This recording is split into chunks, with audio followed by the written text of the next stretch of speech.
asalaamaaleykum wa rahmatullah asalaamaaleykum ñu ngi leen di nuyu di leen siyaare di siyaare mboolem képp koo xam yaa ngi topp sunu seen YouTube bi de 94 Walf Sénégal seen analyse chronique yoo xam ne dañ leen koy defal saa su nekk ci réew mi ak bitim réew ñu ngi leen di jaajëfal ñu ngi leen di siyaar way leen di toppal 94 Walf Sénégal Adji Sarr mii de imaasam moom xam naa ne bu ngeen ko gisee waaw Adji Sarr moom xam naa ne kenn dootu ko fàtte fii ci Sénégal ndax lim fi def lépp histoire la de histoire tamit wax dëgg yàlla da koy bind voilà parce que lii moom yaakaar naa nekkul lu ñuy fàtte parce que ku jeex vidéo yi ci internet bi mi ngi fi way di des mënuñu koo supprimer ci compte yëpp déedéet voilà moo tax jëf ju rafet am solo voilà lii mu fu bàyyi nii day topp ba ay sëtama voilà parce que histoire la kenn dootu ko fàtte ci Sénégal voilà taarix da ciy ñëwaat bu baax a baax a baax a baax voilà kon moo tax nañu yar xale yi yar jigéen ñi yar góor ñi parce que lii fi amoon nii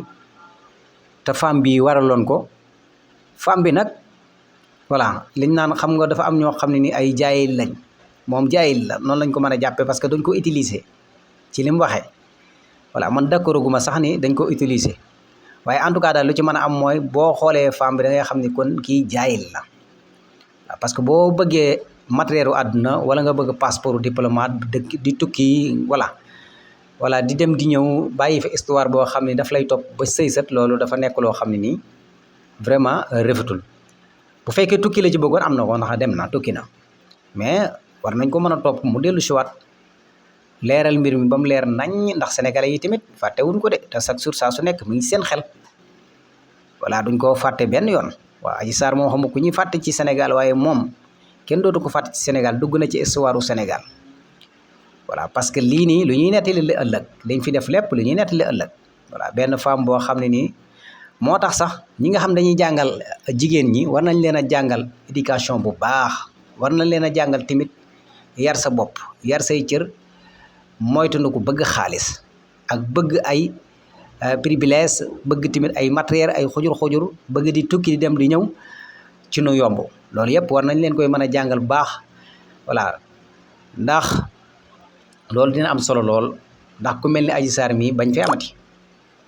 voilà parce que wax dëgg fa yàlla ay nit ñu bari dee nañ ñii seen i tànk damm wala ñii seen i bët fëq ñii seen i bopp toj kenn warul la ko la dul Adji Sarr ci wax dëgg yàlla wax loo xam ni du dëgg voilà parce que ñu ci ëpp ci nit ñi gëmuñu loola ba fii may wax ak yow nii duñ ko gëm voilà moom nag daw na voilà daw lañ ko mën a tuddee voilà comme moom nekkul ci dëgg xam ne nekkul ci dëgg moo tax mu daw loolu yëpp nag politiciens yi fi nekkoon rek bëgg di dunde nguur di dundee sénégalais yi bañ a jógee ci pouvoir loolu moo tax